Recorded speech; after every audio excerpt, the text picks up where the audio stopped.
welcome back to my channel. I hope you're all doing well out there, and we're going to head back once again to the Howling franchise. But before we get into it, do me a favor, like, comment, and subscribe. Join me here. I greatly would appreciate that. Subscribe. As always, a shameless plug for my TeePublic store. I have a link for that in the description box below. I'll take you right to my store if you're interested. And today we're going to do the next chapter in the Howling franchise, and I think I might do the whole franchise. We'll see. We're going to keep this rolling. They're all on Tubi, so if you want to watch them, they're on Tubi for free. You can check them out. And any ones that have been remastered, the remastered versions are on Tubi. So today we're going to talk about The Howling 3. I do have the DVD here, although I did watch it on Tubi, and it was the remastered version from Scream Factory. I'm just going to set that down. I do have a copy of that. Now, this one came out 2 years after Howling 2. This has nothing to do with Howling 2. This one came out, well, it went to direct-to-video, November 13th of 1987. It's rated PG-13, which is definitely one of the negatives of this film. It's an hour and 34 minutes long and had a budget of $2 million, just like Part 2. Now, Felipe Mora came back. They gave him another shot at the wheel here in the Howling franchise, and he shot this in Australia. And pretty much, again, this has no connection to the first two films whatsoever. No returning characters. They don't mention anything that happened in those first two movies.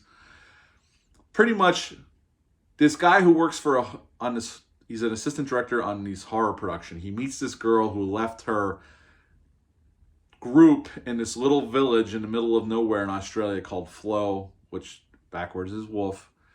And she's a very beautiful girl. He gets her to be in the movie. She had left her tribe, as you could say, because she was having a falling out with her father, her stepfather. And she's a werewolf, a marsupial werewolf. And they strike up a quick relationship. She gets pregnant, and now they're on the run because people realize there's werewolves out there. And pretty much the military's called in to go in and exterminate these werewolves. They try to make the werewolves very sympathetic in this film. And pretty much you get some werewolf action. It's not gory, okay? You get to see little inserts of transformation stuff, but not much. Again, the effects here are, just like the second one, are not very good compared to the original film. So the acting's a little bit better overall across the board. The acting is better in this film than Part 2. Part 2, like I said, you had Sybil Danning and Christopher Lee and maybe a few side characters that weren't bad, but the other two co-leads were terrible. Here, the acting across the board is pretty decent here, so I will give them that. I do think this is a better directed film by Felipe Mora. I thought Part 2 was a dumpster fire. This one looks better. It's better handled, I will say. It's still weird, and there's stuff in here that has no reason to be here for a werewolf movie, but that's the choices they made. So basically, at the end of the day, we see they're making the werewolves more sympathetic. Our two main leads have a child together, and they move to Hollywood under assumed names. And so, at the end of the movie, the wife ends up turning into a werewolf live on national TV. So the beasts get revealed once again, pretty much, right at the end of the film. But really, this is a film I remember watching on Up All Night. Used to play this one, and Part 2. I used to see this on WPIX 11 around in October when I used to play a horror movie during the week at night. This is one I used to watch it from my youth. I've seen this one more times than I ever did Part 2, although not as much as Part 1 because I like Part 1 a lot. This one, like I said, it's better acted. The directing's way better in the pluses. It has a more coherent story, I would say, than Part 2. The negatives are it's PG-13.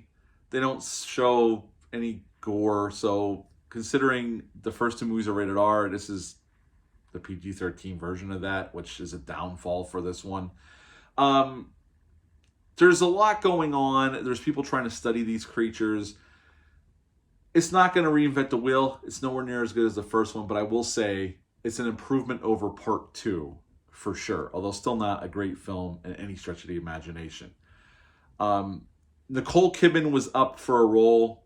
She was considered for a part of the main woman in this film, but she didn't get it, which is probably good for her anyway. Donnie's bedroom, they're making love, and above his bed is a poster for the movie The Beast Within from 1982, which Felipe Mora directed. It's an American film. Ronnie Cox is in it.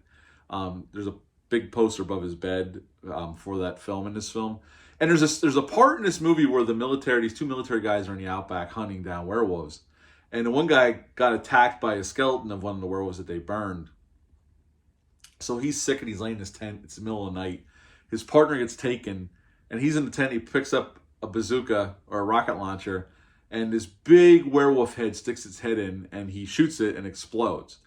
Well, that big werewolf head might look a little familiar if you've ever seen a movie called Razorback, because it was a repurposed prop from the movie Razorback from 1984, which was about a giant razorback in the outback killing people.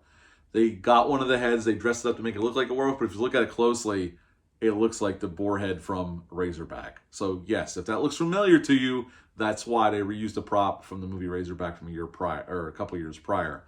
At the end of the day, this is not a great film. This does not hold a candle to the original Howling at all, but it is better than the second one. That's not saying much. I did not enjoy my rewatch of part 2. This one has its charms. It's not, again, it's not exciting. It can be a little boring, but it's more coherent. It's better directed. It's better acted at the end of the day. And for those, I got to give it a couple more points than the second one. It's not a movie I rewatch often, but I have seen it quite a few times in my lifetime. At the end of the day, I would give Howling 3, The Marsupials, a 4.5 out of 10. 4.5 out of 10 for Howling 3, The Marsupials. Have you ever seen this one? Leave a comment down below. Let me know. Hit the thumbs up. Hit the subscribe button. Share this video. I greatly would appreciate that. And also subscribe. That's it for this one. I'll be back soon with another review. But until next time, bye.